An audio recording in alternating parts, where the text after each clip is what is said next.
Merhabalar, Hobilerim Org kanalına hoş geldiniz. Bugün yine çok güzel bir model yaptım ve modelimi birlikte kurmaya devam edeceğiz. Hanımlar evde eskiden annelerinizde kalmış bu ince merserize dantel ipliklerini elinizde sizin de varsa değerlendirmeye başlıyoruz. 60 numara benim ipim. Anhor diye geçiyor. Pamuklu dantel ipliği bunlar. İnce dantel iplikleriniz sizin de böyle annelerinizin sandıklarında kaldıysa, sizin ellerinizde kaldıysa hemen çıkartın. Yeni yeni modeller kurmaya başlıyoruz. Hemen şöyle göstermek istiyorum. Modelimin birazcık kurulumunu yaptım. Şöyle ipimin etiketini de yakından göstermek istiyorum. Eğer elinizde varsa siz de iplerinizi değerlendirebilirsiniz. Hemen videoma geçmeden önce tekrar belirtmek istiyorum. Bu bir ip tanıtım videosu değildir. Siz elinizde olan bütün dantel ipliklerini benim yapmış olduğum modelleri yapabilirsiniz. Hemen kameramı şöyle uzaklaştırayım. Örneğimin güzelliğine bir bakar mısınız? Gerçekten harika bir model oldu. Birleşimi ve duruşunun zarifliği harika oldu hanımlar. Hemen bir tane motifimiz kaldı burada. Şöyle göstermek istiyorum. 3, 6, 9 tane motiften bir peçete kurulumu yaptım. Modelle her çalışmayı yapabilirsiniz. Bir masa örtüsü, bir konsol, bir vitrin danteli, hatta 3 tanesini birleştirip şu şekilde peçetelerin uçlarına dantel de yapabilirsiniz. Kurulumu gerçekten hem kolay hem zarif bir modelimiz. Şimdi iplerimizi de şöyle göstermek istiyorum. İki tane ipimizi nasıl kullanacağımızı görelim. Şöyle yakınlaştırdım kameramı. İplerimiz çok ince hanımlar. Biliyorsunuz eskiden olan iplerimiz. Bunlar çok ince 60 numara ipler. İki tane yumağımı yan yana getirdim. Bir önceki modelimi de bu ipimle ördüm. Hatta bir öncekini de bu ipimle ördüm. Gerçekten duruş çok güzel oldu. İki kat kullanıyoruz. İki kat yaparak modellerimizi çalışıyoruz. Benim ipime göre tığım birazcık kalın. 10 numara tığla öreceğim. 12 numara veya 13 numarayı da tercih edebilirsiniz. Örülmüş hali bu şekilde duruyor. Tığ kalınlığı çok fark etmiyor ama eliniz çok bolsa tığ numaranızı inceltebilirsiniz. Hemen modelimizi kurmaya başlıyoruz.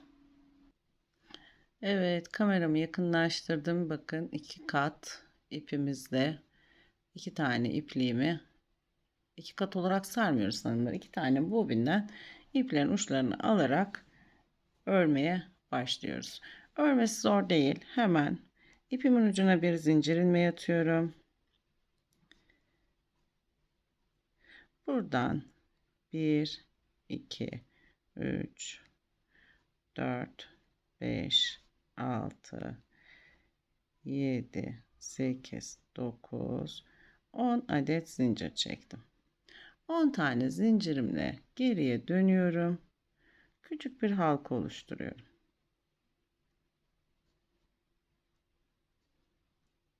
Böyle orta kısım için küçük bir halka oluşturdum. Halkamı oluşturduktan sonra 3 adet zincir çekiyorum. 3 tane zincirimi çektim. Bu 3 zincir benim ilk trabzanım. Tığımın başına ipimi bir kere aldım. 3'te çıktığım trabzan yapacağım. 1 ilmek alıyorum. 2 ilmek alıyorum ve 2 ilmek alarak 3'te çıktığım trabzan yapıyorum. Yan yana 4 adet. 1, 2 ve 3. 1, 2 ve 3. Zincirimle birlikte 4 tane trabzanım var. 5 tane zincir çekiyorum. 1, 2, 3, 4 ve 5. Tekrar halkama geri dönüyorum. 4 tane trabzan yapıyorum.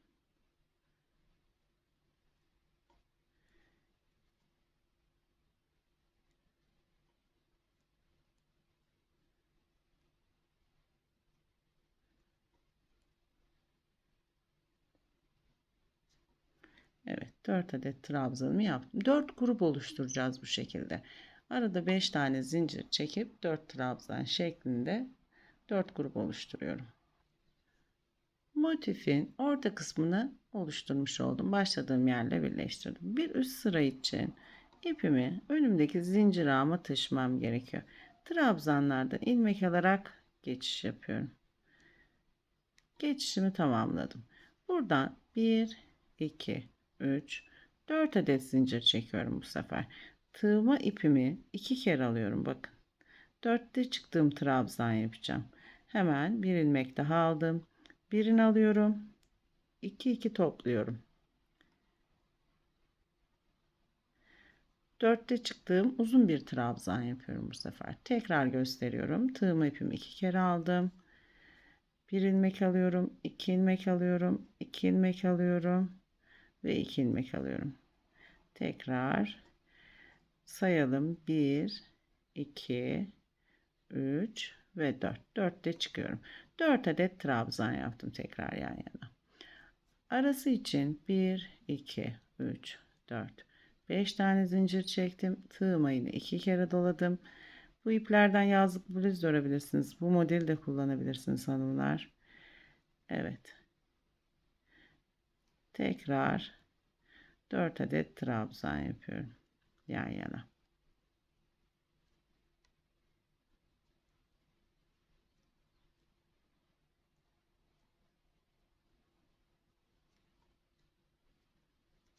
Bakın. Bu köşe zincirlerime hep bu kurulumu yapacağım.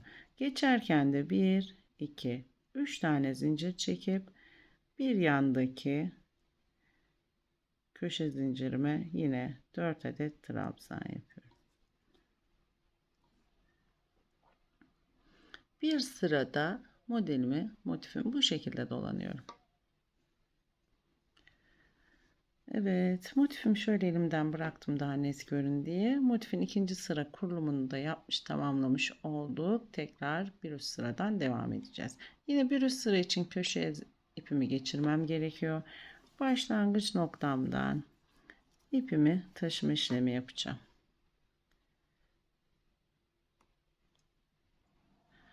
Trabzanlar üzerinden ilmek alarak yapıyorum. İlmeğimin içerisinden geçiriyorum. Tekrar içerisinden geçiriyorum. İpimi zincir ağıma kilitliyorum. Buradan 1, 2, 3, 4 adet zincir çektim. Tığımın başına ipimi yine 2 kere alıyorum. Dörtlü trabzan yapacağım. Hemen yanına 2, 3 ve 4. Yani 2 tane yan yana uzun trabzanım oldu. Arada 1, 2, 3, 4 adet zincir çektim. Tekrar tığıma 2 kere aldım. Aynı boşluğuma 4'te çıktığım 2 adet trabzan yapıyorum. Arada 4 adet zincir çekiyorum. Tekrar 2 kere aldım.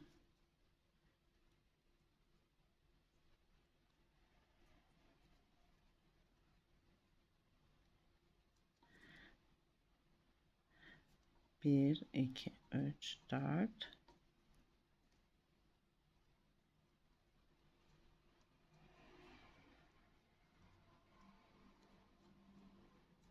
Evet. Şimdi köşeme 1, 2, 3, 4 tane grup oluşturdum bu şekilde. Hemen şöyle göstereceğim. 1, 2, 3 tane de boşluğum oldu trabzanlarımın arasında.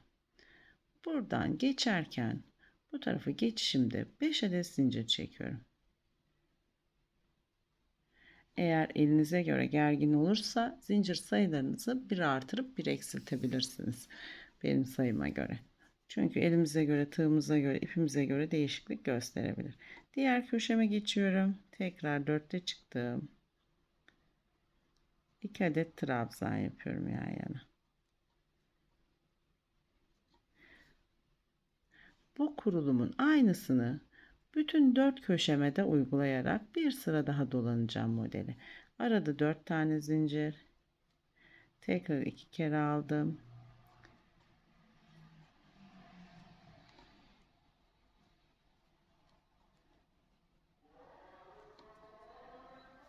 Bir, iki, üç, dört.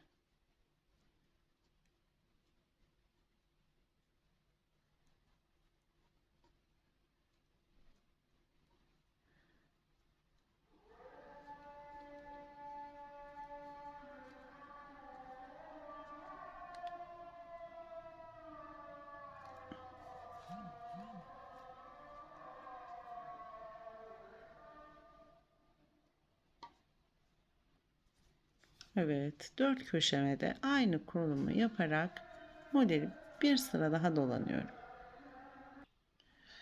Evet, 4 tane köşeme de aynı kurulumu yaparak sıramı tamamladım. Başladığım yerle birleştireceğim ve bir üst sıradan kurmaya devam edeceğiz. Şimdi başladığım yerle birleştirdim. Burada önümdeki ilk trabzanın üzerine bir tane sık iğne yapıyorum.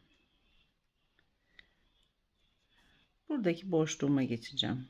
Bu boşluğuma da bir tane sık iğne yapıyorum. Şimdi buradaki kurulum önemli. Hemen buradaki kurulumu yapalım. Tığımın başına ipimi bir kere aldım. Bir ilmek aldım. Şimdi tığımda 3 adet ilmeğim var. Birazcık daha yakınlaştırayım, daha net görün. İkili trabzan yapacağım. 2 ilmek alıyorum. Ve 2 ilmek alarak 2 de çıktığım trabzan yaptım. Bu bir. Tekrar tığımı bir kere aldım. Tekrar 2 de çıktım. İkili trabzan yaptım. 2 adet ikili trabzan yaptım. Tığımın başına ipimi yine bir kere aldım. Yine tığımda 3 tane ilmeğim var. İlk önce birini alıyorum. Sonra ikisini alıyorum. Sonra da ikisini alarak yukarı çıkıyorum. Bu üçlü trabzan. Bundan da 2 adet yapıyoruz. Tekrar tığımın başına ipimi aldım. Birini alıyorum ilmeğimin, ikisini alıyorum ve ikisini alıyorum. 2 tane ikili trabzan, 2 tane üçlü trabzan yaptım. Tığımın başına ipimi bu sefer 2 kere alıyorum. Bu sefer 4'te çıktığım trabzan yapacağım. Bir ilmek aldım, 2 ilmek aldım, 2 ilmek aldım ve 2 ilmek aldım. Bir tane dörtlü trabzan yaptım. Bu işlemin tersini yapacağız şimdi. Tığımın başına ipimi bir kere aldım. Aynı boşluktayım. 1, 2, 3'te çıktım. Bir trabzan yaptım. Tekrar ip aldım. 1, 2, 3'te çıktım. Trabzan yaptım. 2 tane üçlü trabzan yaptım. Tığımın başına ipimi bir kere aldım. Aynı boşluktan bu sefer 2 tane ikili trabzan yapıyorum. Aynı boşluğuma kilitliyorum sık iğneyle. Önümde benim trabzan boşluğum var. Buraya bir sık iğne yapacağım. Buraya bir sık iğne yapıyorum. Hemen yanındaki boşluğuma geçiyorum. Buradaki kurulumu tekrarlayacağız. Tığımın başına ipimi bir kere aldım. Boşluğumdan 2 tane ikili trabzan yapıyorum. 2 ilmek, 2 ilmek topluyorum. 2 de çıkıyorum yani. Tekrar aldım. Bu sefer 1, 2, 3'te çıkıyorum. 1, 2, 3. 2 tane üçlü trabzan yaptım. Tığımın başına ipimi 2 kere alıyorum.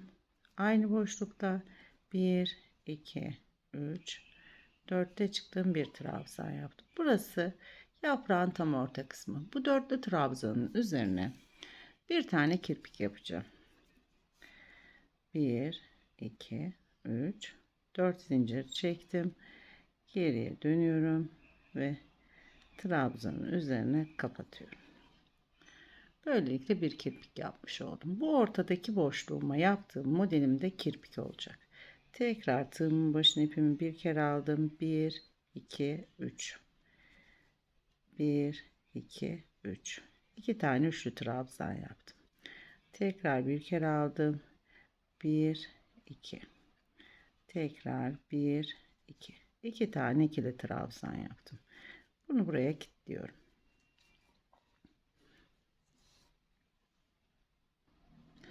Bir yanındaki boşluğuma yine sık iğne ile geçiş yapıyorum. Tığımın başına ipimi aldım. 1, 2. 1, 2. 1, 2, 3. 1, 2, 3. 2 kere doluyorum. 1, 2, 3.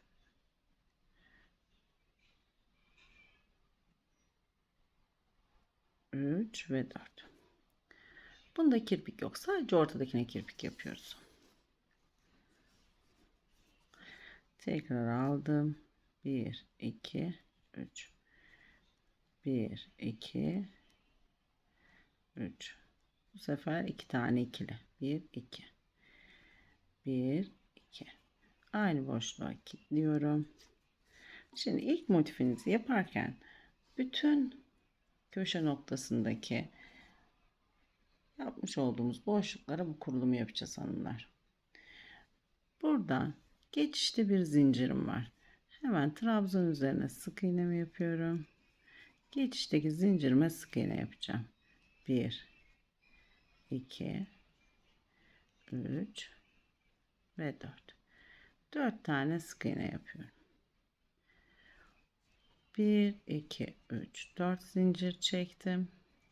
Trabzanı sık iğne üzerine kilitliyorum. Tekrar buradaki zincirime sık iğne yapıyorum. 4 adet. 1 2 3 ve 4. Bu yaprağıma geldim. Şimdi ilk motifimizi bu şekilde dolanarak tamamlayacağız. Şöyle zaten bir tane motifimiz, bitmiş motifimiz var. Hemen göstermek istiyorum. Bakın. Hepsine aynı kurulumu yaparak dolanıyoruz. Şimdi burada bir boşluğumuz var. Bu motifimizi de bu boşluğumuza birleştireceğim ben. Birlikte birleştirme işlemi yapacağız. Birleştireceğim noktaya kadar kurmaya devam edelim. Hem birleştirme yerlerini görelim istiyorum. Hemen önümdeki zincir ağına geçtim. Buraya da aynı kurulumu yapmaya devam ediyorum. Tığım başına ipimi aldım. İkili trabzan yapıyorum. 2 ilmek, 2 ilmek topluyorum. 2 adet.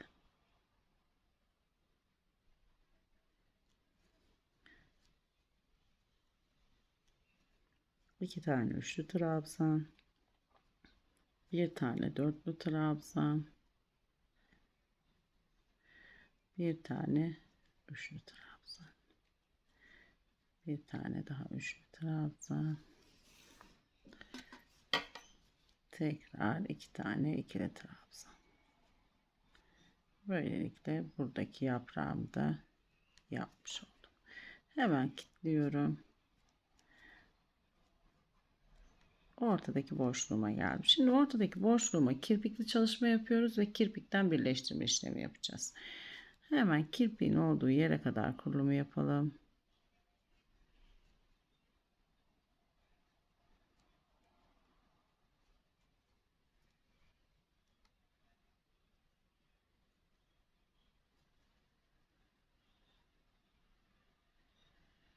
Dörtlü trabzan. Dörtlü trabzanın üzerine kirpik yapıyorduk ama buradan kirpikten artık birleştirme yapacağız. 2 zincir çekiyorum. Bakın motiflerimizi birleştirdik zaten. Burada bir boşluğumuz var. Şöyle hemen küçülteyim daha net görün. Burada bir boşluğumuz var. Bu bir boşluğumuza birleştirme işlemi yapacağız. Kirpikten birleştiriyorum. Ortadaki kirpikten birleştiriyorum. Şurada kirpik yapmışım. Buradaki kirpikten birleştiriyorum.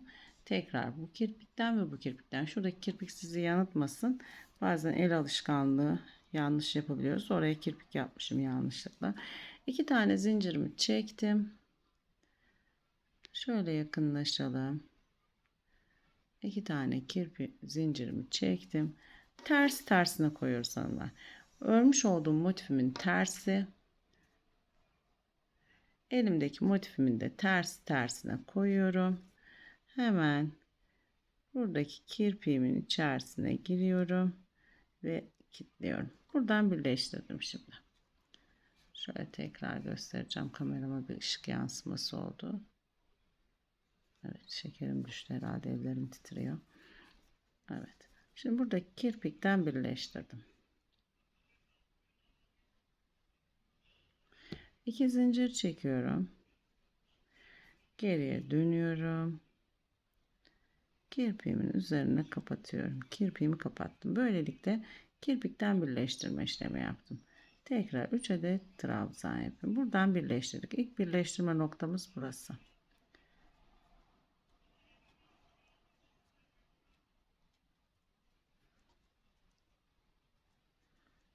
Şimdi orta kirpikten şöyle koyayım da daha net anlayın. Ortadaki yaprağımın kirpiğinden birleştiririm. Bu yandaki yaprakta, yani bir yanındaki yapraktan birleştirmem yok.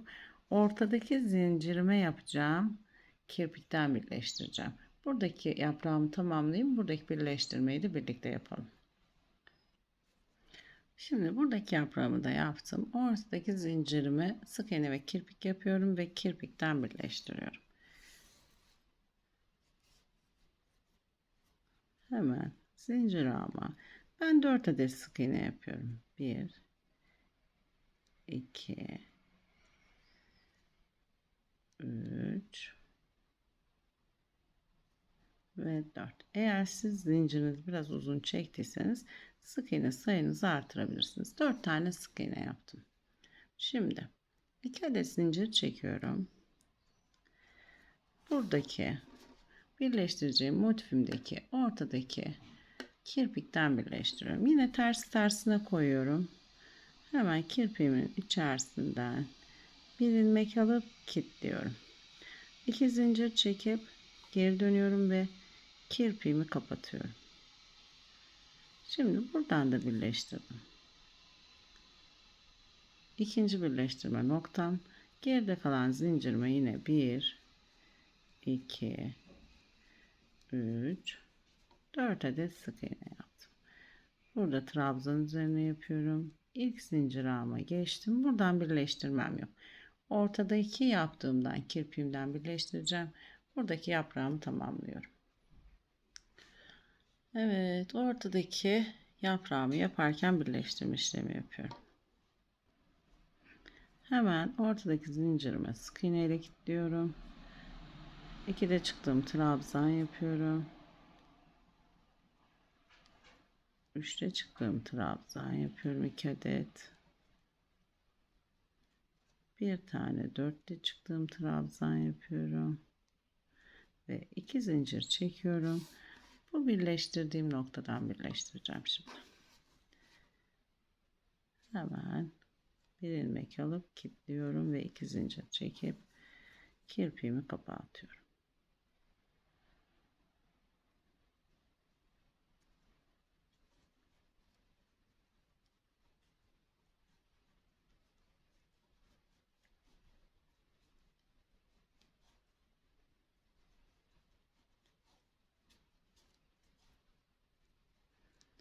Şöyle bırakalım. Şimdi bakın, birleştirme yerlerimizi de görmüş olduk.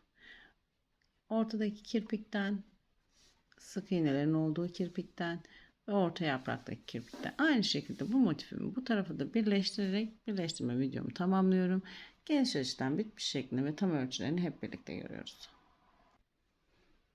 Evet, birleştirme işlemini bitirdik hanımlar. Bakar mısınız, modelin ne kadar zarif bir model oldu. Bu kadar güzel oldu ki kamerada ne kadar güzelliği yansıyor bilemiyorum.